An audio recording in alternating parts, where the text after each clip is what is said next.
Bonsoir à tous et merci de nous retrouver et de démarrer votre soirée en notre compagnie. Mesdames et messieurs, c'est le grand rendez-vous de l'infotainment axé sur le développement. Nous sommes à la 2e heure du soir. On va y rester jusqu'après la 3e heure à 20h30. Donc, ça se fera en 4 plateaux, cette édition du grand rendez-vous, suivi du journal qui viendra à 19h45. Le menu après la météo.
On est à avant-cours ce soir à travers la carte postale qui a suivi bien sûr la météo. C'est le grand rendez-vous, mesdames et messieurs. La jeunesse, force durable de tout pays. Et quand elle s'intéresse, je voudrais bien parler de la jeunesse, au pilier du développement de son pays. L'espoir naît dans tous les cœurs. Et au Bénin, les jeunes s'investissent beaucoup plus dans le secteur agricole. On reçoit l'un d'entre eux ce soir pour nous montrer tout à l'heure, pour nous faire part bien sûr de leurs initiatives. Ce sera sur la rubrique Monde agricole.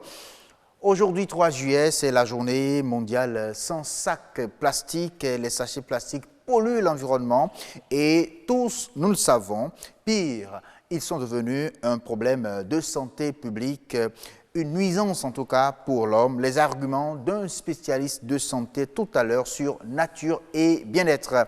Hier, on en parlait du mentorat. Ce soir, sur Autant Savoir, on parle du tutorat. Le tutorat défini ce soir comme un guidage pour l'apprenti, tout simplement. La frustration, c'est un mot qui sonne négatif dans les pensées. Et ça, c'est bien sûr. Mais savez-vous qu'on peut donc la transformer, la frustration, en une source d'inspiration pour renforcer ses performances, ses qualités? Alors, si vous ne le savez pas, suivez tout à l'heure la démonstration du coach Géraud Popola. Il est l'expert de ce grand rendez-vous. Un numéro qui va vous présenter le journal à 19h45. C'est une édition qui sera présentée par Nadège Omolade Sani. Bonsoir Nadège. Bonsoir Asiom Simplice Kaba. On se retrouve ce soir sur le grand rendez-vous tout à l'heure à 19h45. Quel sera le menu? Merci à vous, Asiom. 0 défaite et 3 matchs nuls. C'est par cette performance que les écureuils du Bénin passent pour la première fois en 8e de finale à la Coupe d'Afrique des Nations. Vous suivrez dans ce journal l'ambiance pendant et après le match à Cotonou, mais aussi à Parakou. Une journée pour bousculer les habitudes et susciter un changement de comportement chez les utilisateurs de sachets plastiques. La journée sans sac plastique est célébrée ce 3 juillet. Quelle devrait être la mission des organisations non gouvernementales? Un spécialiste en gouvernance va nous éclairer. Ce sera à 19h45. Et donc, à 19h45, on vous retrouve dans moins de 40 minutes exactement pour le développement de ces titres annoncés. Nadège, à tout à l'heure donc. À tout à l'heure, Assio. Merci beaucoup à vous. Là, on continue avec vous, chers téléspectateurs. On ouvre les plateaux. On commence par nature et bien-être.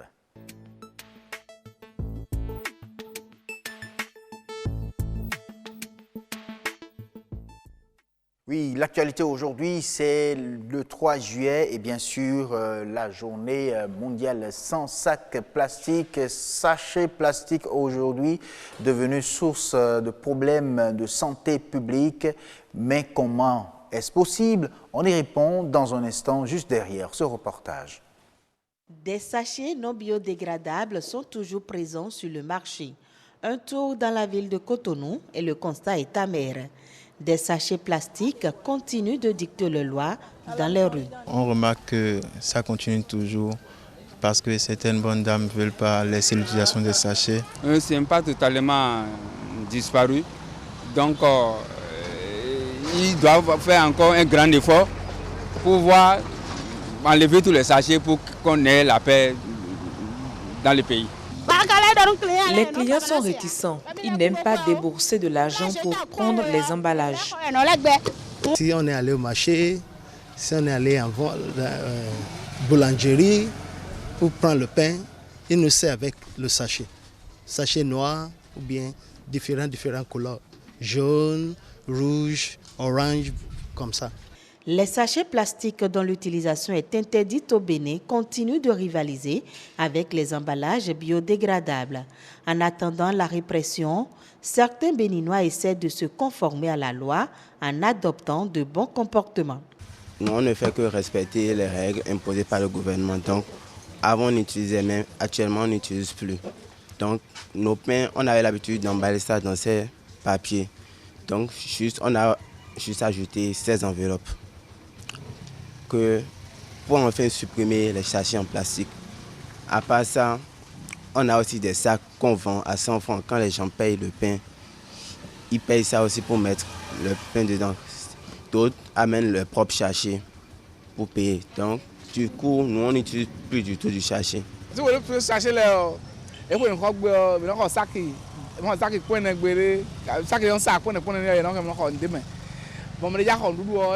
Depuis le vote de cette loi, on achète les sacs biodégradables.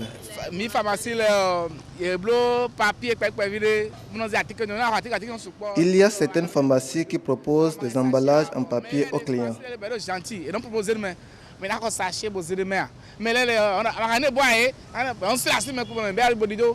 La réussite de la lutte contre les sachets plastiques non biodégradables passe par l'intensification de la sensibilisation.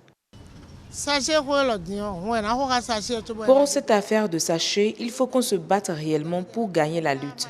À petits pas, ils vont comprendre. Il faut renforcer la sécurité au niveau des frontières. Ainsi, quand leurs stocks seront épuisés, ils vont s'adapter aux réformes. Pour une meilleure protection de l'environnement, la population doit prendre conscience des risques qu'elle court en utilisant les sachets plastiques non biodégradables. Oui, on espère bien qu'à partir d'aujourd'hui, que les sachets vont commencer par disparaître, sinon davantage quitter bien sûr nos habitudes au Bénin. On revient en plateau avec M. Paul Ayello. Il est maître de conférences agrégé en médecine du travail. C'est avec lui que nous allons discuter bien sûr de ce sujet-là concernant les nuisances du sachet plastique sur la santé humaine. Merci beaucoup d'être là.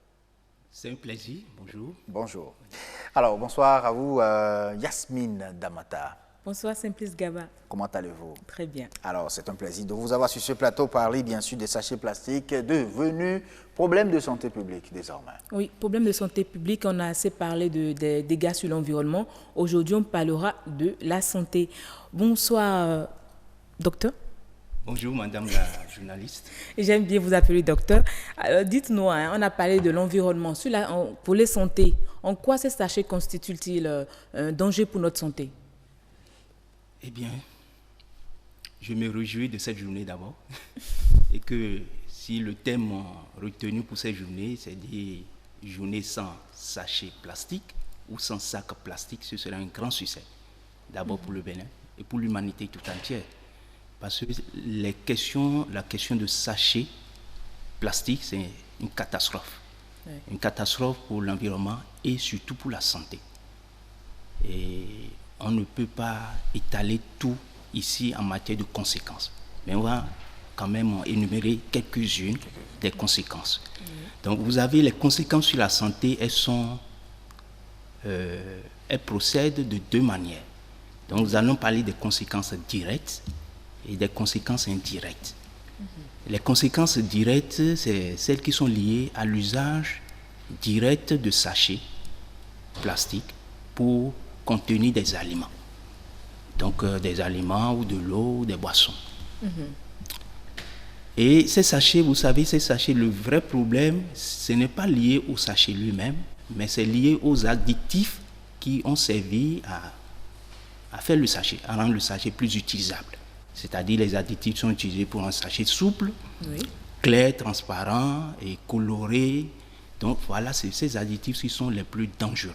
On a même l'impression, et le plus important, oui, on a l'impression que les sachets qui ne sont pas colorés sont moins nocifs. Bon, c'est une impression. Une impression. Quelle que soit la couleur du sachet, le sachet est dangereux. Parce que dans le sachet, vous avez des particules. Vous avez des substances très dangereuses, notamment le bisphénol A. Il est présent dans plus de 99% des sachets et des sacs en plastique. Tout ce qui est en plastique contient toujours du bisphénol A. Cette substance est une substance reprotoxique. C'est un perturbateur endocrinien puissant. Donc c'est une substance qui va altérer les hormones de l'organisme, qui va altérer les organes reproducteurs surtout.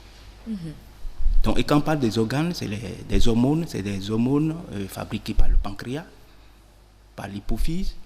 Donc du coup, vous avez des gens qui vont prendre du poids. Donc c'est une substance qui va entraîner l'obésité et le diabète, parce qu'il va altérer le fonctionnement du pancréas. Oui. Donc le bisphénol est reprotoxique, donc il va altérer aussi la fertilité. Donc modifier la qualité du sperme et altérer le fonctionnement des ovaires. Donc, du coup, on peut devenir stérile en utilisant le sachet plastique. Exactement, on peut devenir stérile, même depuis déjà le ventre. L'enfant qui va naître est déjà contaminé par cette substance, ce bisphénol. Donc c'est une substance dangereuse. Oui. Donc en dehors de bisphénol, vous avez les polychlorure de vinyle. C'est une substance cancérigène et qui se retrouve dans les plastiques. Et ces plastiques, quand ils contiennent les aliments, vont libérer progressivement ces particules dont je vous ai parlé dans les aliments, que ce soit chaud ou froid, puisque ce n'est pas des pigments qui vont rester durablement dans les aliments.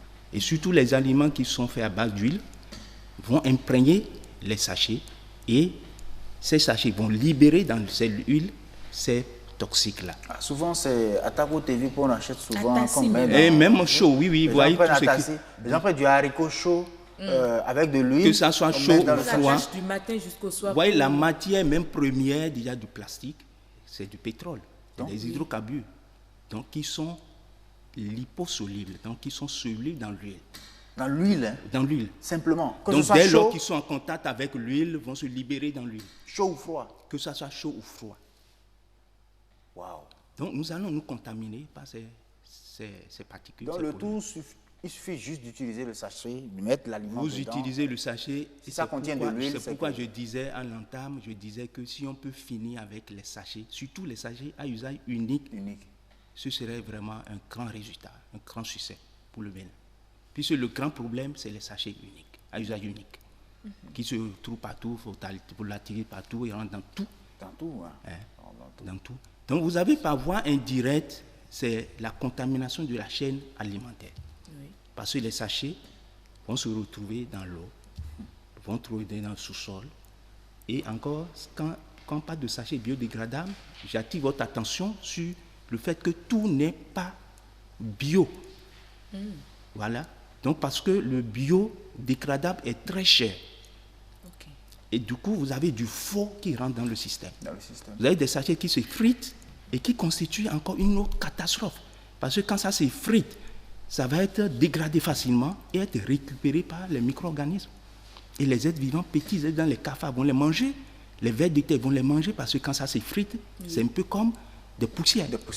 Quand elle va être mangée par les vers de terre, les cafards, les poulets, les volailles vont les picoter, vous allez les consommer. Et quand ça se retrouve dans l'eau, les poissons vont les consommer. Et nous constatons aujourd'hui que même les moutons broutent des sachets. Oui. Parce que quand sur les tas d'ordures, vous voyez, les moutons se retrouvent maintenant sur les tas d'ordures pour aller chercher à manger. Voilà ce qui est encore un autre problème. Donc les moutons vont chercher, dès lors qu'ils sentent une bonne odeur dans les sachets, et ils avalent tous les sachets. C'est une catastrophe. Un sachet là, aucune cellule de l'organisme n'utilise le sachet. Le sachet n'est utile à rien dans l'organisme. Donc nous sommes intoxiqués au quotidien. Donc autre façon d'être intoxiqué, c'est quand les sachets vont être brûlés. Parce que quand les déchets se regroupent, on ne sait pas quoi faire, c'est monstrueux, on met le feu. Donc pour s'en débarrasser, on met le feu. On met le feu. Et quand on met le feu, ces sachets vont libérer des substances encore toxiques, qu'on appelle les dioxines. Le sachet... Les dioxines sont des substances, des polluants organiques persistants qui sont hyper toxiques. Ils sont aussi des perturbateurs endocriniens. Et à côté des dioxines, vous avez des cyanures, qui sont des substances, qui sont des particules, des substances toxiques pour les voies respiratoires. Oui. Donc les gens vont s'intoxiquer. Ceux qui ne sont pas asthmatiques vont devenir asthmatiques de par l'intoxication liée aux polluants de l'air. Mais on constate souvent que les tas d'ordures sont souvent brûlés, on voit les sachets dedans. Vous retrouvez les sachets en désordre sur les tas d'ordures. Le problème, c'est la récupération. On n'arrive pas à récupérer ces sachets. On ne peut pas, c'est pourquoi il faut supprimer l'usage. Usage du sachet, totalement. Mais est-ce qu'on va y arriver? Mais c'est un choix. C'est un choix politique.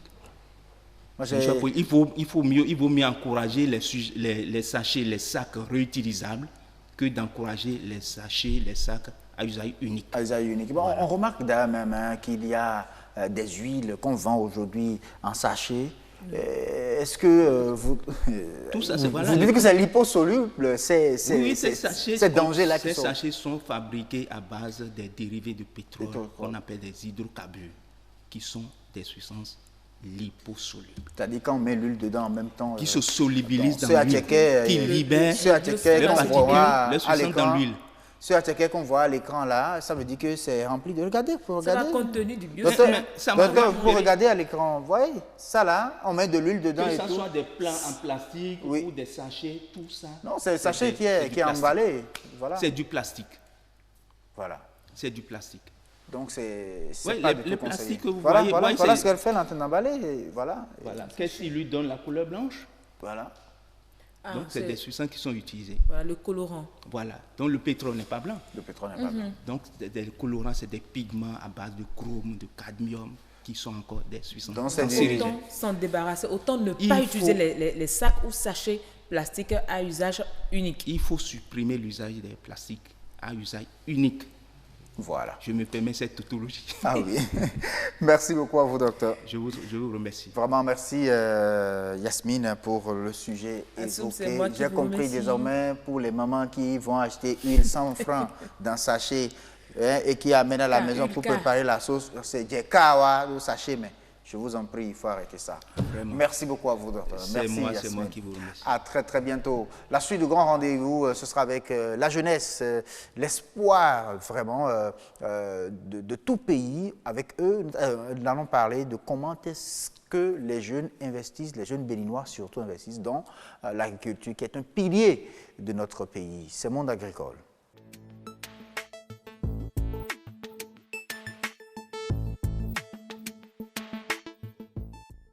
L'agriculture, un des piliers économiques du Bénin, et quand la jeunesse s'y intéresse, c'est que l'espoir naît. On reçoit un des jeunes béninois tout à l'heure qui va nous faire part de leurs initiatives dans le secteur agricole au Bénin. On le retrouve juste derrière cet élément.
Ah oui, on revient en plateau avec un jeune béninois qui s'investit dans l'agriculture au Bénin. Il est agronome. Douin Sarosoukhé, bonsoir. Bonsoir, Siom. C'est un grand retour sur le plateau de BB24. Il y a très longtemps. Ça, c'était en 2014, 2013-2014 qu'on a vu ici. Waouh. Ça, c'est bien. Bonsoir, Karamata Bataou. Siom, merci. Bonsoir à vous. Vous êtes allé à la découverte des jeunes qui s'investissent dans l'agriculture. Exactement. Et ça a permis à ce que Douin Sarosoukhé revienne sur ce plateau ce soir pour d'autres initiatives. Vous l'avez dit, oui. C'est un jeune dynamique, très occupé. Ça n'a pas été facile, en tout cas, qu'on puisse caler ce rendez-vous avec lui. Et c'est justement pour parler de ce que vous avez déjà annoncé à nos amis téléspectateurs, de l'implication des jeunes dans l'agriculture. Il est agronome, c'est vrai, mais en plus de ça, il est aussi agriculteur, c'est-à-dire il travaille la terre. Et ils se sont mis en réseau ensemble avec quelques jeunes justement pour apporter de leur savoir-faire pour donner un nouvel élan, un autre élan à notre agriculture qui aujourd'hui quand même évolue, n'est-ce pas, monsieur Arosoukhé? Tout à fait. L'agriculture aujourd'hui se porte très bien. Et ça se comprend, ça se voit au Bénin, déjà avec la production du maïs, à la production cotonnière et tout ce qui suit. On constate que l'agriculture prend un essor terrible au Bénin. Et puis, parlant de la jeunesse, il faut reconnaître que les jeunes font un effort terrible, puisque entre-temps, le gouvernement, à travers le programme de promotion de l'entrepreneuriat agricole, le PPEA, et puis la mise en place du Fonds national pour la promotion de l'emploi des jeunes, et l'orientation qui est donnée aujourd'hui à la formation dans les collèges et lycées techniques et puis universités agricoles fait que les jeunes de plus en plus s'intéressent à tout ce qu'on appelle l'agriculture. On verra tout à l'heure avec vous concrètement qu'est-ce que vous faites sur le terrain parce qu'à ce moment on ne fait pas de l'agriculture dans les bureaux. Non. Il faut descendre, rencontrer les acteurs ou bien même toucher. Il ne faut pas oublier qu'au Bénin, les agronomes de bureau, il y en a. Il y en a, c'est vrai. Nous, on est ici en tout cas avec ceux-là qui sont, sur le terrain. Vous avez cité quelques programmes tout à l'heure du gouvernement. En tout cas, ces programmes-là ont eu le temps de faire du chemin et ça a pu donner aujourd'hui des résultats. Et comment est-ce que vous percevez ces résultats-là? parce que c'est au cœur de ces programmes, ce sont les jeunes. Tout à fait. C'est vrai, aujourd'hui, moi, je suis le secrétaire général d'un réseau de jeunes qu'on appelle l'Association des jeunes agriculteurs modernes du Bénin. Alors, c'est une association qui regroupe plus de 400 jeunes agriculteurs et nous, la condition pour être membre de cette association, c'est que vous devez forcément disposer d'une exploitation agricole. Ça peut être dans la production animale, dans la production végétale ou dans la transformation agroalimentaire. Ce n'est pas le diplôme qui compte. Ce n'est pas le diplôme qui compte pour nous. Mais c'est la pratique. C'est la pratique. Vous devez forcément être installé et vous devez avoir un âge compris entre 18 et 40 ans révolus. Bon, après ça, on vous permet de rentrer dans d'autres réseaux de producteurs au Bénin tels que la FUPRO, la PENOPA et tout ce que vous voulez. Voilà. Alors, qu'est-ce que AJAM fait sur le terrain de façon concrète? Nous rendons des services économiques et non économiques à nos membres. Quand je parle de services économiques, c'est par exemple l'organisation de la vente groupée des produits des membres. Il y a des gens qui sont dans la cuniculture, donc l'élevage de lapins, dans la production de la volaille, dans l'agriculture. Et il existe des groupes, sinon des coopératives, entre griffes, au sein de cette association-là, qui se chargent d'aller collecter les produits là chez les membres et de les mettre sur le marché de façon groupée. Alors, qu'est-ce qu'on a constaté? Les jeunes ont de sérieux problèmes, de sérieuses difficultés à accéder au marché. Donc, ce service que AJAM leur rend leur permet donc d'écouler une bonne partie de leurs produits. Quand je parle de services non économiques, je fais allusion à tout ce qui est renforcement de capacité. Parce que, figurez-vous, les jeunes ont 3 problèmes principaux en matière d'entrepreneuriat agricole au Bénin. Il y a l'accès à une formation de qualité, l'accès au financement et l'accès au foncier. Alors, l'accès au foncier ne se fait pas trop remarquer dans la partie septentrionale, mais à partir du centre jusqu'à la partie méridionale, les jeunes ont de difficultés sérieuses d'accéder à la terre. Comment vous arrivez à pallier ces différents pour le moment, tout ce qu'on fait, c'est de faire du plaidoyer au niveau des municipalités pour que les terres qui ne sont pas exploitées puissent être, les terres agricoles non exploitées puissent être mises à la disposition des jeunes. Mais ce que moi, j'arrive pas à comprendre, Asiom, c'est que quand on nous parle de l'accès au foncier et tout, il n'y a pas de terre pour faire de l'agriculture, mais quand vous prenez votre véhicule et que vous partez quelque part, vous vous rendez compte qu'il y a de la superficie non exploitée, mais à quoi ça sert? Est-ce qu'on n'irait pas à la conquête de ces espaces, de ces surfaces? Et ce que vous avez remarqué, c'est ce qui est là seulement aux abords des voies. Il faut rentrer au fond dans les villages, vous allez voir encore qu'il y a de l'espace. Est-ce que vos plaidoyers n'iraient pas aussi dans ce sens-là? Je suis entièrement d'accord avec vous, mais au Bénin, la terre n'appartient pas à l'État, la terre appartient à un individu. Et dès que vous vous positionnez sur un espace, tout de suite, ça peut être abandonné pendant 30-20 ans, mais vous voyez l'individu se présenter pour dire que la parcelle lui appartient. Donc, il faudra que le gouvernement, l'État fasse un effort pour voir dans quelle mesure ces terres non exploitées puissent être mises en valeur par des jeunes qui sont à la quête de terre. Je voudrais bien qu'on revienne à vos actions concrètes sur le terrain. Voilà. Vous avez apparemment une cible donnée. Enfin, vos actions vont à l'endroit d'une cible donnée, c'est la jeunesse. Voilà. C'est la jeunesse. Alors, est-ce que vous avez déjà l'impact? Parce que vous existez quand même, ça fait un certain bout de temps, l'impact il est visible et puis il y a encore des choses à améliorer sans doute. Tout à fait, tant qu'il y a à faire, c'est que rien n'est encore fait. Alors moi, quand j'ai connu AJAM, l'association des jeunes agriculteurs, c'était depuis les années 2016, mais l'association existait, était formellement créée depuis 2005. Ils étaient au nombre de 37 jeunes, mais je vous avoue qu'aujourd'hui on est à plus de 400 jeunes comme et ils ne sont que des agronomes agriculteurs, des pratiquants. Chez nous, vous devez forcément vous installer, soit parce que vous avez fait, d'abord, avant d'être membre, on vous demande de vous installer, vous êtes forcément responsable d'une exploitation agricole. En dehors de ça, il faut avoir fait soit un collège d'enseignement technique agricole, soit un lycée agricole, soit une université, ou tout au moins une formation sur le tas. Parce que je vous ai dit tout à l'heure que la formation fait partie, là c'est la formation de qualité, fait partie des difficultés que les jeunes rencontrent. On ne peut plus continuer à faire l'agriculture comme les parents le faisaient. Ce n'est pas qu'on qualifie leur agriculture d'archaïque, mais aujourd'hui il y a un certain nombre de notions. Lorsque vous ne les mettez pas en valeur, vous ne rentabilisez pas l'exploitation.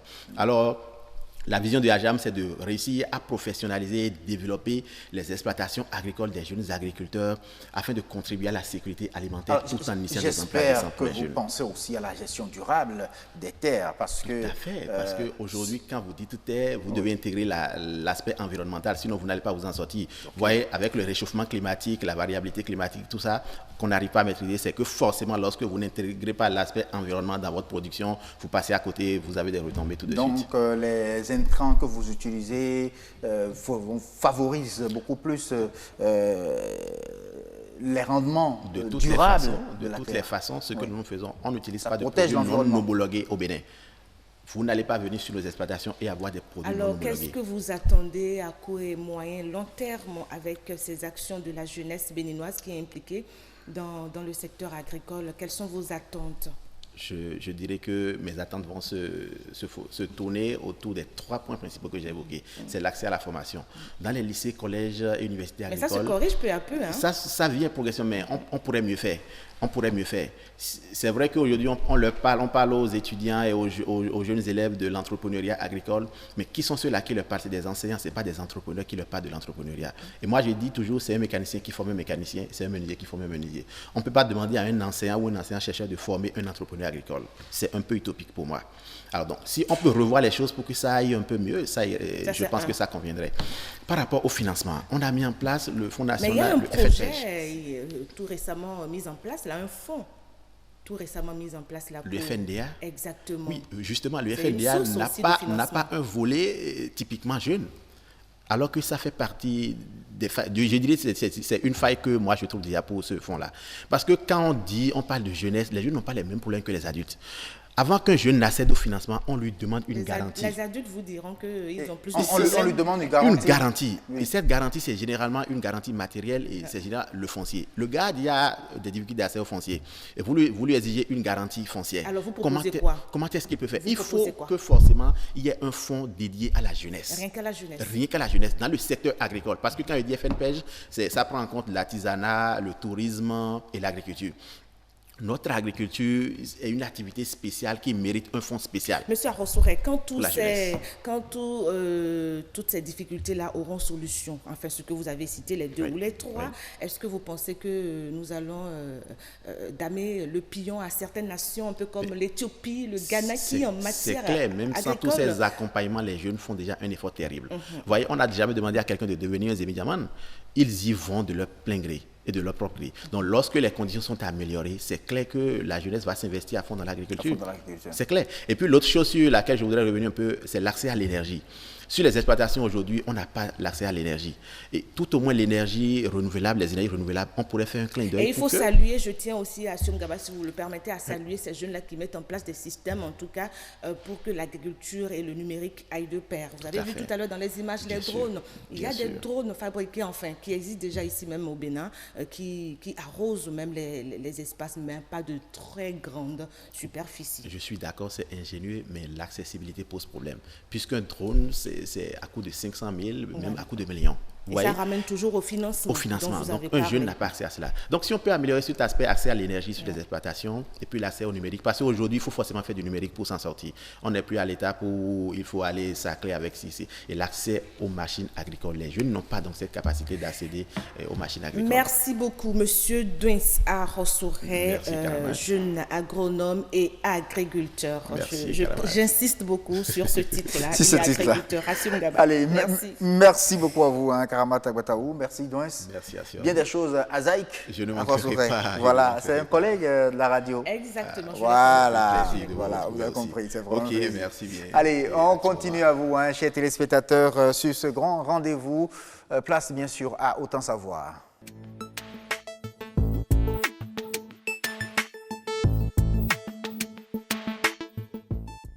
Ce soir, nous parlons de tutorat sur Autant Savoir. Il est question de définir cela comme un guidage pour l'apprenti.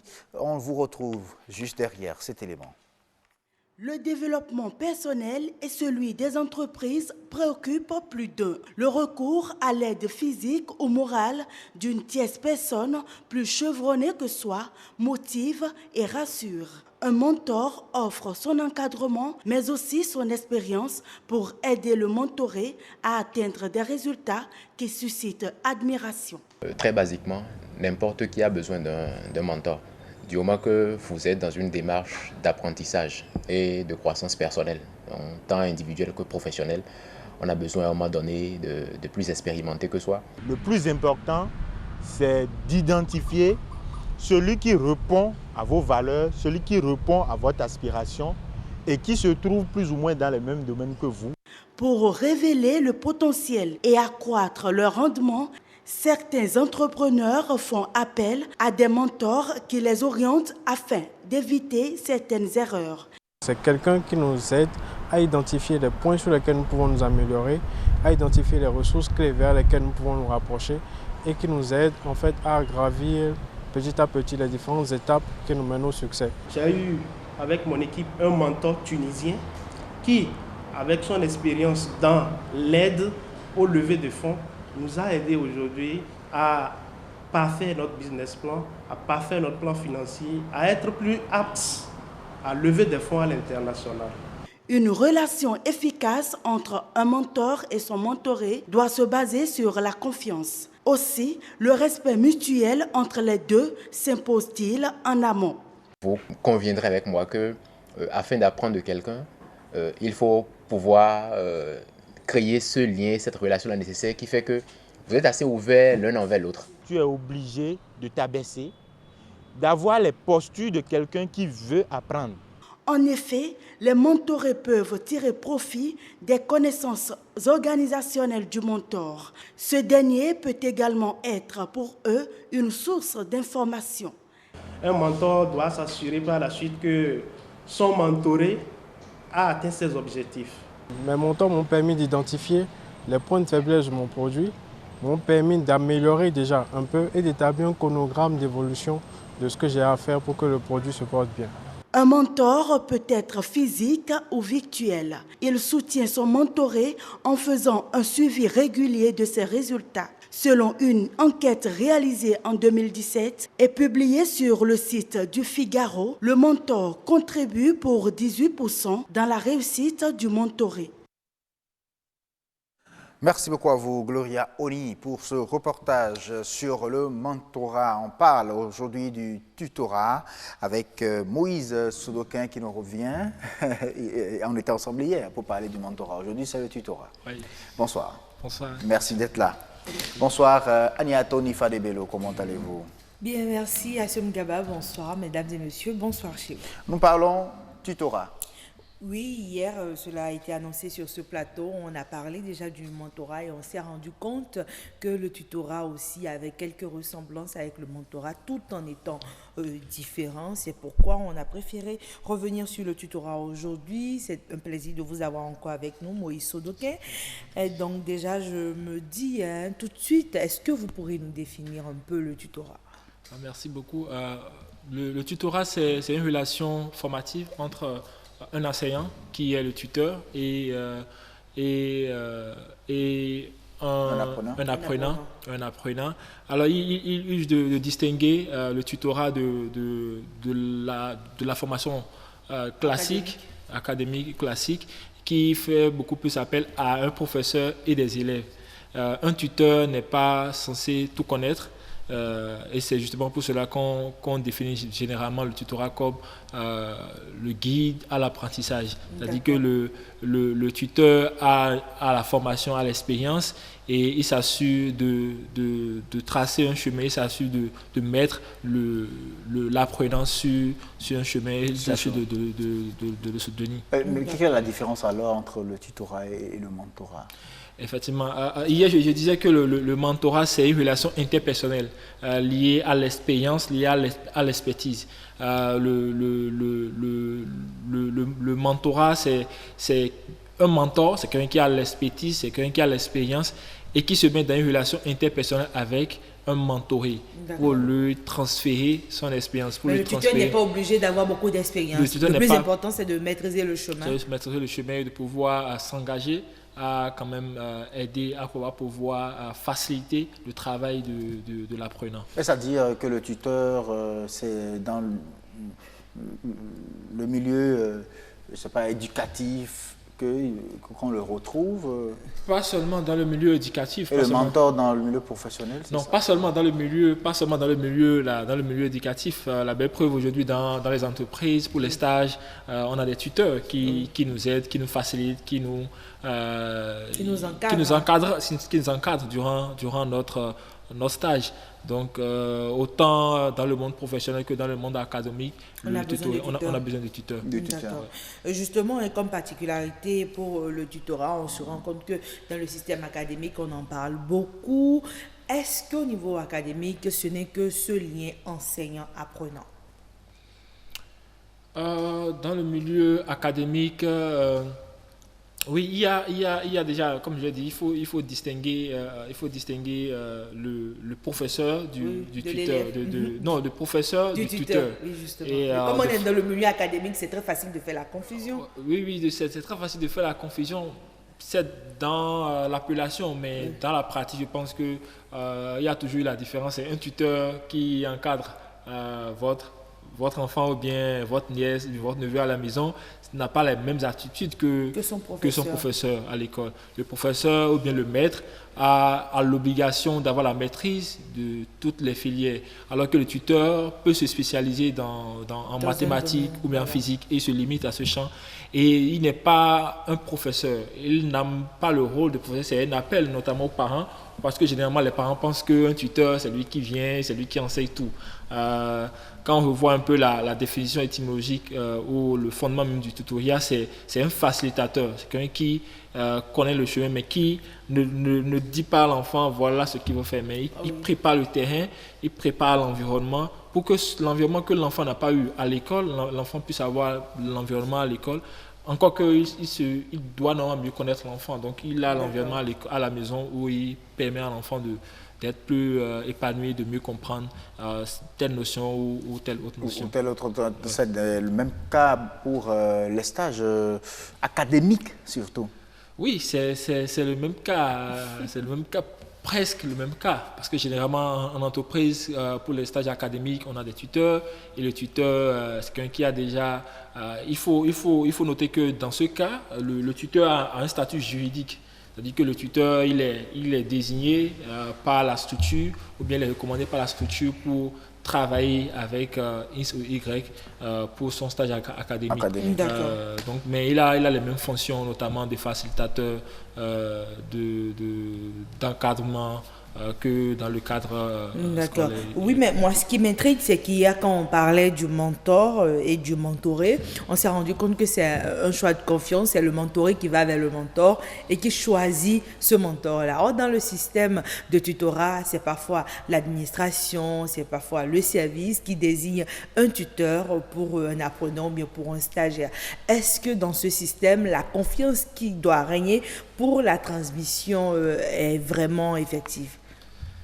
Un peu comme il y a pour le mentoring, le mentorat, la confiance incombe beaucoup plus au mentor. C'est-à-dire que c'est le mentor qui s'assure d'instaurer un climat de confiance, mais surtout de préparer la base. Quelles sont les attentes du mentoré et quels sont les engagements du mentor.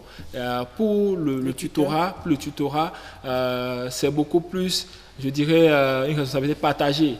Parce que c'est l'entreprise qui recommande, pas qui choisit, qui recommande le tuteur à l'apprenant ou celui qui fait le stage. Quand vous dites recommande, ça c'est dans le système normal, mais dans le système tel qu'on le connaît ici, dans les services, c'est souvent les chefs de service ou les directeurs carrément qui disent, bon, tel est arrivé, on préfère l'attribuer à tel, donc tel est le tuteur de tel. Est-ce que dans ce système, le tutorat fonctionne réellement? Le tutorat, oui, fonctionne. Naturellement qu'il y a des éléments encore à y travailler pour que ce soit plus efficace. Mais je pense que là, ça incombe beaucoup plus à l'apprenant parce que c'est lui qui sait ce qu'il veut. C'est lui qui sait. L'entreprise peut mieux tirer de l'apprenant s'il avait un bon tuteur, mais ça incombe beaucoup plus à l'apprenant et c'est à lui de savoir comment s'adapter à l'environnement pour avoir ce qu'il veut, notamment son expérience. Vous l'avez bien dit quand vous précisez que ça dépend de ce que veut l'apprenant. Et donc, c'est sur la base de ça que l'administration lui choisit un tuteur. Voilà, donc il faut qu'on sache ce qu'on veut en réalité, quelles sont ses aspirations et tout ça, avant de lui choisir vraiment le tuteur. Oui. Ça favorise beaucoup plus les choses, les collaborations. D'accord. Mais dans le milieu professionnel, quand c'est un stagiaire qui devient après un collaborateur et un collègue, il y a parfois des guéguerres de leadership. On sent que celui qui, pendant longtemps, a été apprenti, a envie de s'affranchir de son tuteur. Cela ne se passe pas toujours bien pour vous. Ce serait quoi la marche à suivre pour justement l'affranchissement? On ne reste pas apprenti à vivre non plus. Pour que l'élève devienne aussi autonome. Enseignant autonome.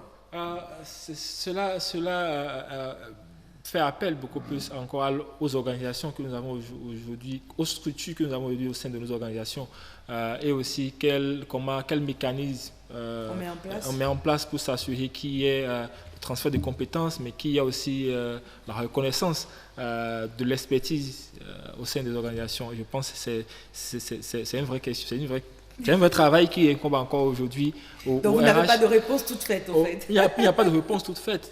Naturellement qu'il n'y a pas de réponse toute faite. Ce que nous pouvons recommander par expérience et par ce que nous avons vu, c'est déjà que à l'interne, qu'on s'assure de reconnaître le mérite de l'apprenant, s'il a l'expertise, s'il a l'expérience, il peut le faire, et que l'apprenant puisse se rendre compte que même s'il a l'expérience, il a l'expertise plus que ceux qui étaient là, cela doit se faire dans un cadre de respect mutuel pour que les choses puissent se passer. Pour que les choses puissent mieux se passer. Merci Moïse, merci Agnat Onifade-Bello. Je ne vous coupe pas, mais il est l'heure du journal. On va y aller rapidement. Monsieur, pour la semaine prochaine. Merci. Le lundi, n'oubliez pas. Ils seront là. Il est l'heure du journal, s'il vous plaît. Allez, à vous, Nadej Sani.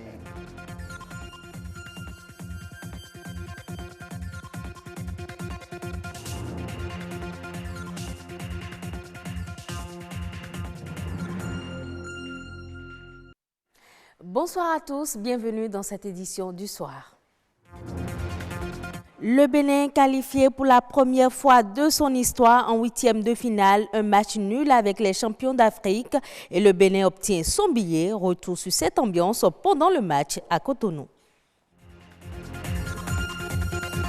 Des milliers de sacs plastiques se dispersent dans la nature au gré du vent et polluent notre environnement. La journée mondiale sans sacs plastiques, instituée le 3 juillet, vise à réduire les déchets et un changement de comportement.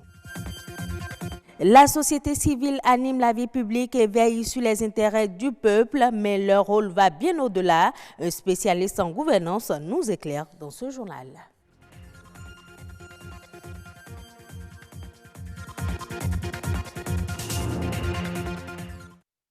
Laborieuse certes, mais historique, la qualification des écureuils du Bénin pour les huitièmes de finale. Face au Cameroun hier, les joueurs béninois ont tenu le match sur un score de 0 but partout. Le Bénin se qualifie ainsi comme troisième dans le lot des troisièmes de la Coupe d'Afrique des Nations. Ambiance du match hier dans la ville de Cotonou avec Lazare Migan et Samson Tion.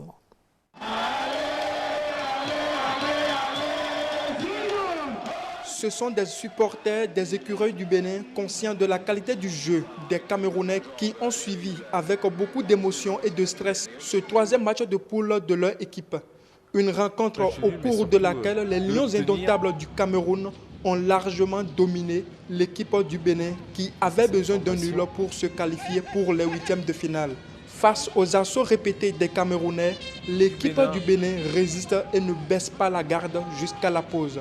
Les Béninois, ils jouent bien, ils sont à l'aise dans le jeu. Même s'il y a trop de pression, ils jouent très bien. Bien vrai, la possession de balle en faveur du Cameroun, mais n'empêche, on joue très bien. Et si on peut continuer comme ça lors de la seconde mi-temps, on pourrait avoir la victoire et se qualifier pour les huitièmes de finale. Quand vous le voyez, nous sommes en joie et nous savons que nous allons passer même un 0-0 match, nous qualifierons pour les quarts de finale et nous sommes confiants. Le changement de quartier aussi a apporté grand-chose, sinon on aurait déjà prendre 2 buts, mais je pense que le classement du coach, ça promet.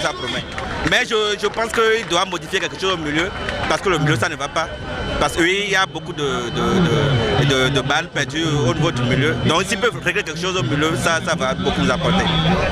À la reprise, Michel Dussuet procède à quelques changements pour apporter du sang neuf à l'équipe, ce qui a permis aux écureuils d'effectuer quelques tentatives offensives vers la défense camerounaise. Mais ces intentions n'ont pas émoussé la rage des Lions qui, malgré tout, n'ont pas réussi à trouver le chemin défilé. Car en face d'eux, il y avait une équipe du Bénin déterminée avec une défense compacte, décidée à arracher le nul face aux tenants du titre.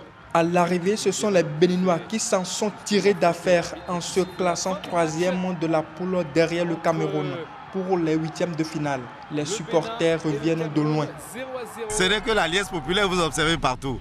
Nous, en tout cas, nous sommes satisfaits parce que nous savons d'où nous venons. Et par la grâce de Dieu, nous irons encore plus loin. Je suis vraiment en joie parce que notre cher pays, le Bénin, a gagné. Je veux voir les écureuils jusqu'à la fin. Pour la toute première fois, le Bénin est allé en huitième. Ça, nous devons la fêter. Nous sommes dans un pays où on a la foi en ce que nous faisons. Donc, nous croyons fermement au travail que l'entraîneur de ce a abattu. Notre pays, le Bénin, vient de rentrer dans l'histoire et cela doit rester. Il ne faut pas qu'on l'oublie. Allez Bénin! Allez Bénin! Allez Bénin! Le Bénin devient un quartier latin et un pays de football. Et pour cela, il faut que désormais, dorénavant, à partir d'aujourd'hui, on cite le Bénin parmi les grandes nations de football en Afrique et dans le monde entier. Merci, vive la on l'a fait! C'est tellement tard, on l'a fait! Le Bénin vient ainsi donc de décrocher en 4 participations sa première qualification au second tour de la Coupe d'Afrique des Nations. Ce soir, dans le stade, côté du président de la Fédération.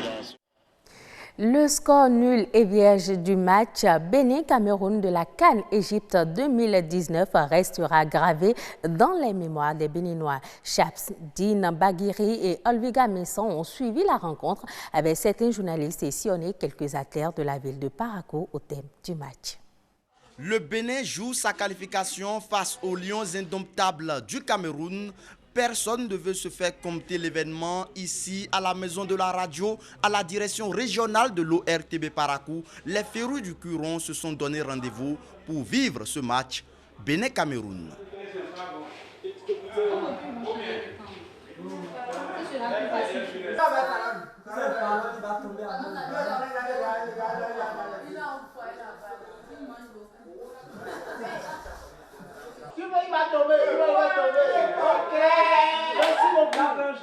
C'est la fin de la première partie. Pour l'instant, le score est de 0 but partout. Les écureuils ont défendu. Ils ont tenu bon pour le moment. Les écureuils gardent leur cage inviolée à la grande satisfaction des férus du Curon. Je pense que pour le moment, ça va. Le Bénin défend bien. Déjà, pour la première partie, c'est déjà appréciable à la faveur des Béninois. 0-0, donc jusque-là, ça va. Et puis, moi, mon souhait, c'est que le match reste au moins toujours comme ça, qu'on n'encaisse pas. Juste un match nul et je pense que le tout est joué.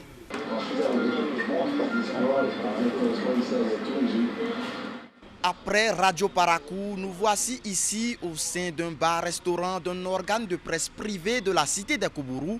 Avec nos confrères, nous allons suivre les 45 dernières minutes de ce match Bénin-Cameroun.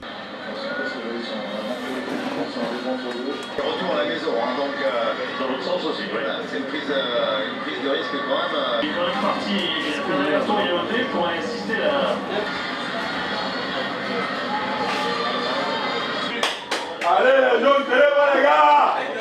Bénin 0, Cameroun 0. Le match est terminé. Les écureuils décrochent un point précieux qui leur permet donc de voir les huitièmes de finale de cette 32e édition de la Coupe d'Afrique des Nations. Ici, ça jubile. Certes, les écureuils n'ont pas pu remporter un match lors de cette phase de groupe, mais l'essentiel, c'est la qualification historique. On dit dans notre langue, nous connaissons c'est ceux qui ont resté vivants là, qui ont vu et ont cru. Si on dit que Bénin serait qualifié, je ne peux jamais croire. Sinon, moi, dans les pronostics, j'ai dit que je ne vais pas regarder le match. Mais lorsque la première partie est passée, j'ai dit ça là, c'est intéressant. C'est la deuxième partie, je conçois suivi, j'ai vu que les gens ont joué. Non, sincèrement, bravo aux écureuils. Vraiment, c'est une joie immense. C'est une joie immense. Vraiment, je suis très content. Je ne savais pas que le Bénin peut arriver à se qualifier pour la 8e de finale. Et résister face au Cameroun, vraiment, c'est une joie. C'est une joie. On ne s'attendait pas à ça. Vous savez, donc c'est vraiment une joie. On est trop contents, vraiment. Mes impressions, ce sont des impressions de joie. Je suis trop content. C'était formidable.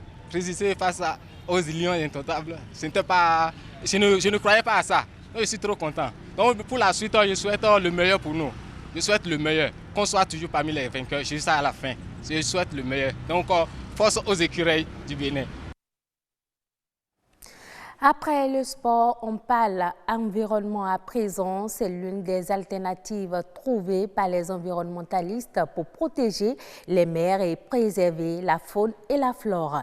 La journée sans sac plastique est célébrée le 3 juillet de chaque année. Une journée qui vise à éveiller les consciences sur la nécessité d'éliminer progressivement les sacs plastiques et promouvoir les sacs organiques réutilisables. Plus de précisions dans ce reportage de Igor Ayosso et Iliada Bokovo, présenté par Rebecca Adjinako. Ils étaient et demeurent toujours source de danger, les sacs plastiques non biodégradables. Au Bénin, ces sacs composés d'éléments chimiques constituent un gros problème pour la nature, les hommes ainsi que les animaux à cause de l'utilisation abusive qui en est faite. On trouve des gens qui font le feu à la maison, les feux domestiques pour préparer de la nourriture. Ils mettent le charbon, ils mettent en dessous le plastique, ils mettent du feu dessus et ça dégage du gaz. Le gaz est toxique parce que le plastique est fait à base des déchets de pétrole. C'est dangereux. Vous allez voir, on achète des repas chauds dans les sachets plastiques. Les gens mettent de l'acassa dans le sachet plastique. On met du thé matinal dans le sachet plastique pour le consommer. Aujourd'hui, malgré l'interdiction de la fabrication, l'importation et la vente des sachets non biodégradables sur le territoire béninois, rien n'a changé. Les mêmes habitudes demeurent. Les clients réclament pour dire double-moi le sachet. Ces sachets, il n'y a aucune différence entre ces sachets et les sachets qui étaient vendus avant. Aucune différence, c'est la même consistance ici. Vous mettez ça dans la terre, ça mettra 200 ans avant de se composer. C'est la même chose. Et c'est après la loi, votée par les députés de la 7e législature, que ces sachets-là sont encore émis. Et vous allez voir sur les étiquettes, ils mettent biodégradable pour tromper les gens. Pour certains, la guerre contre l'utilisation des sacs fabriqués à base du plastique doit être menée autrement. Fini la phase de sensibilisation qui doit désormais céder la place à celle de la répression. Si c'est la sensibilisation, on a fait des sensibilisations. Malgré tout, on constate que les sachets plastiques persistent encore en République du Bénin. Donc, j'aimerais profiter en même temps de demander au gouvernement de faire tout possible pour qu'on rentre dans une période répressive. La journée sans sac plastique décrétée par la communauté internationale est célébrée le 3 juillet de chaque année. Une journée qui vient rappeler à tout citoyen l'existence de plusieurs alternatives pour un changement de comportement. Il s'agit notamment des sacs réutilisables, recyclables, des emballages papier qui sont sans conséquence sur la santé. Tous les acteurs de toutes les couches sociales doivent s'impliquer dans l'élaboration des politiques de développement au sein d'un pays. Ils sont généralement désignés comme société civile. Les Nations Unies les désignent comme des organisations non gouvernementales à but non lucratif qui animent la vie publique et défendent les intérêts et les valeurs de leurs membres et de leur pays. Akram Elias est expert en gouvernance. Il nous parle plus amplement du rôle de la société civile au micro de César Achadé et Estelle Pazou. La société civile, c'est en fait le regroupement de tous les organismes que le citoyen a décidé de créer pour lui-même, pour identifier ses problèmes, améliorer sa qualité de vie, trouver les solutions à ses problèmes et en même temps ensuite rentrer en partenariat avec les autorités gouvernementales pour développer les meilleures politiques publiques. Donc c'est toujours le citoyen que ça commence en disant qu'est-ce qui ne va pas, pourquoi il y a un problème, que dois-je faire? Et non pas se poser la question où est le gouvernement. Donc c'est en fait la responsabilisation du citoyen, mais comme le citoyen de lui-même, comme personne, ne peut pas lui-même changer tout ou bien réformer une politique publique donnée, on s'organise, on s'associe, on fait les partenariats, on construit le consensus, on fait des coalitions et ensuite on implique le gouvernement à travers ce partenariat, donc gouvernement ouvert, discussion ensemble, développement des politiques de développement ensemble. C'est pas que le peuple s'assoit et dit qui va me faire croire. Non, c'est moi qui m'implique. Et comment on s'implique? On s'organise. Donc la société civile, c'est la manifestation du citoyen qui s'organise d'une manière à résoudre ses propres problèmes en partenariat avec un gouvernement qu'il choisit.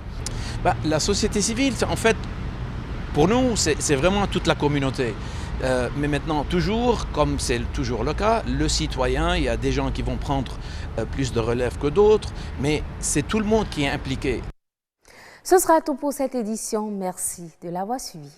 C'était le journal de Nadège Omolade Sani ce soir à 19h45. Demain, vous allez certainement la retrouver pour une autre édition. Elle sera avec, comment j'allais dire, Ania Tonifa Debelo, voilà, sur le grand rendez-vous en ligne. Pour l'édition de ce jour, on continue, on reçoit l'espère.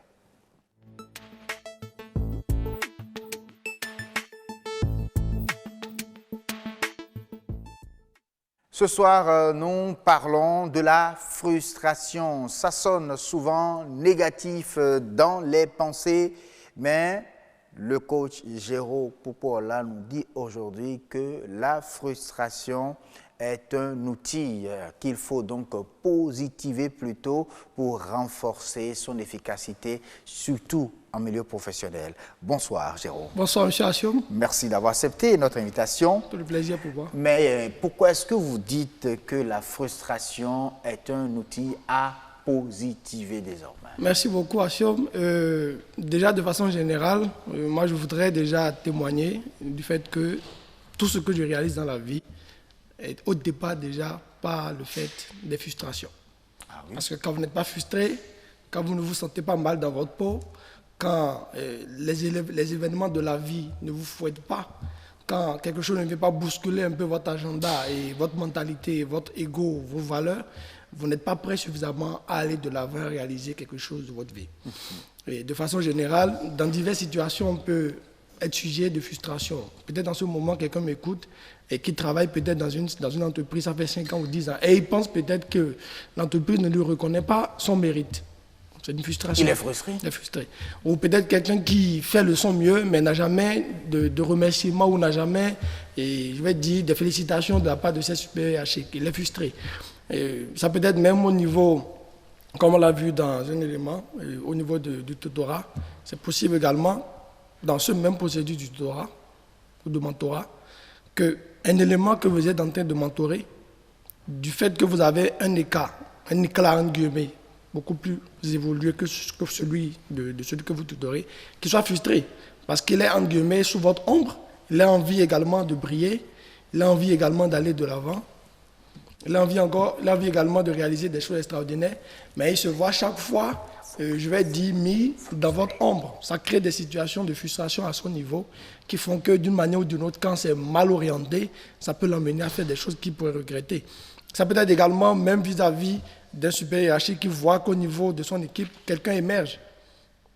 Et quand la personne émerge, il y a cette rivalité qui naît, qui est telle que même le patron de l'entreprise peut être frustré en voyant les résultats d'un poulain à lui, entre guillemets, qui fleurit et qui évolue. Ça peut entraîner une frustration également à son niveau. Il ne va pas se dire, je vais lui envoyer du gris, mais plutôt il va se dire, mais il faut que moi-même, je travaille à mon niveau. Le défi, c'est quoi? Tel qu'on nous a conditionnés, on utilise la frustration orientée vers une façon négative. Parce qu'il faut comprendre, la frustration en soi n'est ni bonne ni mauvaise. C'est un sentiment qui naît suite, entre guillemets, entre vos attentes et la réalité que vous vivez. Vous avez des attentes, vous avez des projets, mais vous vous sentez incapable peut-être de les réaliser. Il faut comprendre une chose, la frustration vient en vous pour provoquer deux choses. Soit pour emmener un changement de niveau, soit pour vous détruire. C'est soit l'un, soit l'autre. Soit l'un, soit l'autre. Il n'y a pas une troisième possibilité. Soit une frustration vous détruit, c'est-à-dire tue en vous tout votre potentiel et vous emmène vraiment, entre guillemets, à aller vers le gâchis de votre vie, parce que vous commencez pas à développer des pensées négatives, vous commencez pas à développer des attitudes, des comportements négatifs. Soit vous décidez carrément de changer votre manière de voir les choses et d'utiliser cette frustration-là, d'utiliser ce véhicule-là qui est passé à côté de vous et qui vous a renversé de l'eau de la stagnante sur le corps, et plutôt que de maudire la personne dans la voiture, de se dire waouh, Je bénis cette personne-là parce que la personne-là m'enseigne à acheter mon propre véhicule. Ah oui, voilà. Comme le dirait l'autre chanteur Blaise Antonio. Oui. Voilà. Exactement. Quand vous êtes là et que vous devez payer le loyer, et que vous cumulez dette sur dette, et que le propriétaire vient barricader tout, saisir vos biens, etc., devant les voisins, que vous avez honte, cette frustration, vous la transformez, vous vous dites, un jour dans ce pays, moi, si je deviendrais une autorité. Ça, c'est transformer la frustration que vous faites en quelque chose de positif.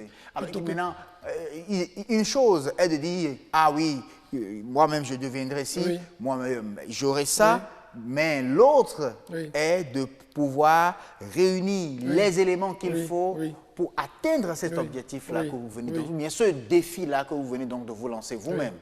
Alors, comment y aller? Naturellement, pour y aller, il est très important déjà de commencer par réguler son mode de pensée. Les idées que vous développez dans votre tête sont ce qui va provoquer et renforcer cet état de frustration qui peut-être mal orienté vont vous orienter vers des actions qui vont vous détruire. Donc, commencez déjà par réguler son mode de pensée. Par l'autosuggestion, quand vous vivez des situations qui vous frustrent, faites un break, faites une pause, trouvez un endroit à l'écart s'il le faut, pleurer s'il le faut, couler les larmes. Ça vous permet vraiment de vous libérer de la situation. Et commencez pas à vous dire à vous-même les meilleures choses qu'il y a à dire dans ce monde-là. Commencez par décréter des paroles et des choses que vous désirez qui vous arrivent. Commencez par bénir ce qui vous arrive. Celui qui, en Dieu, vous a frustré, celui qui vous a tourné en bourrique, celui qui vous a tourné en ridicule, celui qui vous a vraiment marqué à un point où vous vous êtes demandé est-ce que c'est vraiment à moi l'a fait. Commencez par envoyer à cette personne des pensées positives.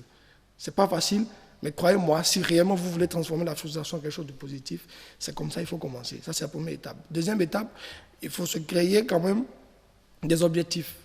Avoir une vision déjà de ce qu'on désire. Parce que quand tout de suite on est frustré, on perd le contrôle, on est dans tous ces états. Mettre la balle à terre, qu'après avoir coulé les larmes, après s'être vidé, et écrit quelque part, d'ici 5 ans, d'ici 10 ans, voilà ce que je me promets. Et on date la date et on signe. Moi, j'en ai à la maison. Oui. Comme je vous l'ai dit, les éléments de frustration sont ceux qui m'amènent le plus souvent à aller de l'avant.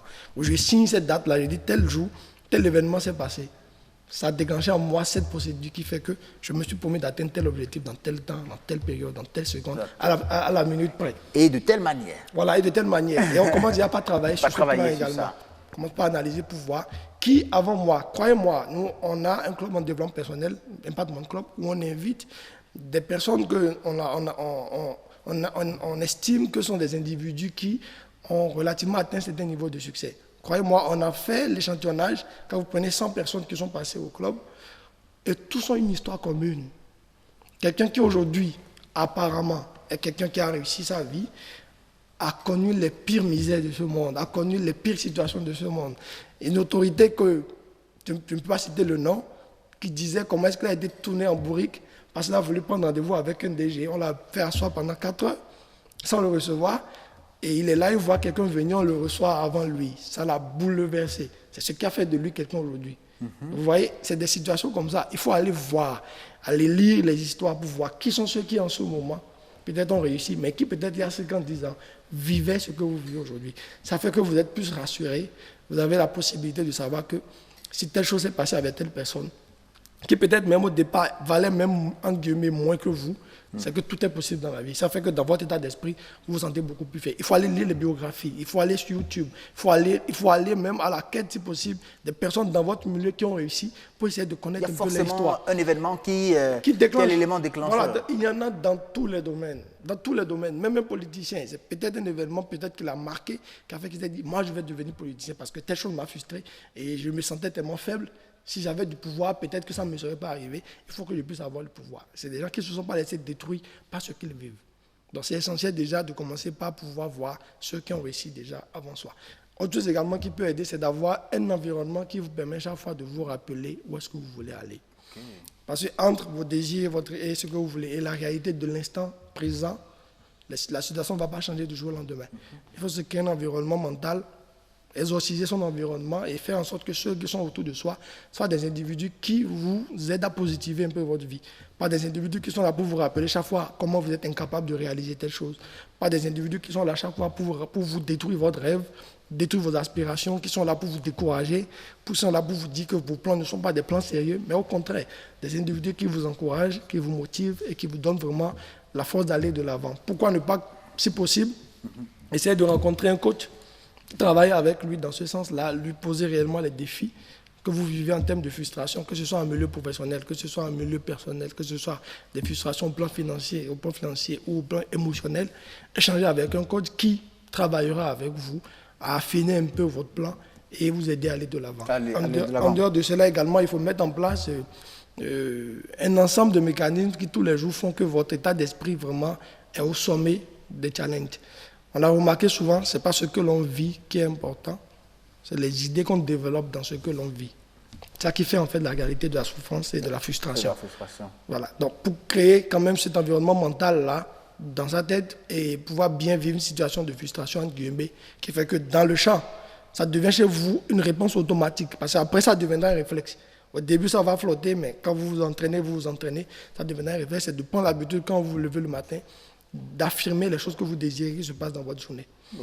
De relire et de relire vos objectifs. Ça fait que mentalement, vous vous apprêtez déjà, c'est vrai, à voir certaines choses, mais quand vous les verrez, ça ne vous dira rien. Ça ne vous dira rien. Mais souvent, il arrive que la même frustration ou bien le même événement vous arrive plusieurs fois, de façon répétée. Ça peut-être qu'après avoir suivi cette émission, vous êtes frustré par un événement et vous vous dites, bon, ça ne m'arrivera plus. Est-ce qu'il faut se dire, ça ne m'arrivera plus, ou moi-même, je vais m'arranger pour avoir donc, les moyens qu'il faut pour que ça ne m'arrive plus. C'est ça, en fait, le problème. Merci beaucoup.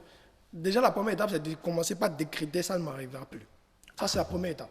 Ça ne m'arrivera plus. Et si ça vous arrive encore? Voilà. Si ça vous arrive encore, c'est qu'il y a forcément, à votre niveau, des choses que vous devez améliorer. Moi, je vais vous donner un exemple. Parfois, on utilise la frustration comme élément de motivation dans les entreprises.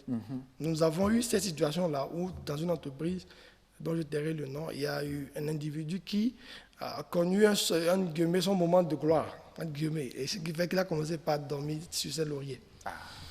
Et les résultats n'avançaient plus, etc., etc. Alors, le manager de l'entreprise a fait recours à nous. On a analysé la situation et on a voulu travailler sur ce monsieur-là, mais de façon indirecte. Pas directement avec lui, où on vient parler avec lui. Non, on s'est dit, OK, on va vous mettre en place un système qui fera de telle sorte que vous allez passer tout le temps à frustrer le monsieur. Et deux choses vont se passer. Soit il va comprendre que ce n'est pas le moment de dormir sur ses lauriers et il va vraiment donner le meilleur de lui-même, soit il va quitter l'entreprise. Il y a les deux choix qui peuvent se... Mais qu'est-ce qui a été arrivé rapidement? On a créé ces conditions-là et croyez-moi, le monsieur, avec le temps, s'est ressaisi et a commencé par donner vraiment le meilleur de lui-même. Parce qu'on lui permettait chaque fois des occasions au cours desquelles il sentait ses limites. Oui, parce que quand vous êtes à un niveau où vous pouvez soulever 2 étages, vous pensez que vous êtes fort. Quand vous mettez 10 étages devant, vous êtes frustré. Vous voyez vraiment que vous n'êtes pas capable et vous apprenez. Donc, pour répondre à la question, il faut se dire, c'est vrai, je vais réaliser tel objectif, mais il faut aller se faire former. Il faut le changement individuellement. Il faut aller à l'école de la vie pour apprendre la connaissance, qui fait que cette connaissance fait que vous devenez quelqu'un de transformé, qui réellement change sa vie de façon générale et qui vraiment étonnera le monde. Et je voudrais finir en disant que je crois réellement qu'en chacun de nous, il y a une lumière qui sommeille. Et seule la frustration permet de pouvoir vraiment éveiller cette lumière. Cette lumière-là, ça me rappelle quand j'étais encore au collège et quand je recevais, j'ai eu, je crois que c'était en 4e, 2 dans une interrogation, 2 sur 20 en mathématiques. Une belle frustration. Ah, j'étais frustré, je vous assure. Même les belles chaussures que je portais pour aller à l'école, je les ai laissées à la maison. Je me suis bien sans confiance, c'est-à-dire les dimanches blancs, quoi. Et puis pour aller à l'école, j'étais fâché. Je me suis dit, si je n'arrive pas à avoir 20 dans une interrogation, je ne remets plus les chaussures là. Et bien voilà, je suis arrivé, mais ça m'a rappelé carrément cet exemple-là aujourd'hui, donc je me suis dit c'est bien possible. Merci beaucoup à vous, Jérôme. À très très bientôt. Chers téléspectateurs, ce sera pratiquement tout pour le grand rendez-vous. Aujourd'hui, la météo avant de partir.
Allez, terminus, hein. Merci beaucoup de nous avoir suivis, chers téléspectateurs. Portez-vous bien, c'était un plaisir d'avoir passé ces 3 premiers jours de cette semaine avec vous sur le grand rendez-vous. Demain, retrouvez Aniat Onifade Bello en lead de ce grand rendez-vous. Tout à l'heure à 21h, retrouvez bien sûr le forum de jour, toujours sur BB24. Portez-vous bien, à demain.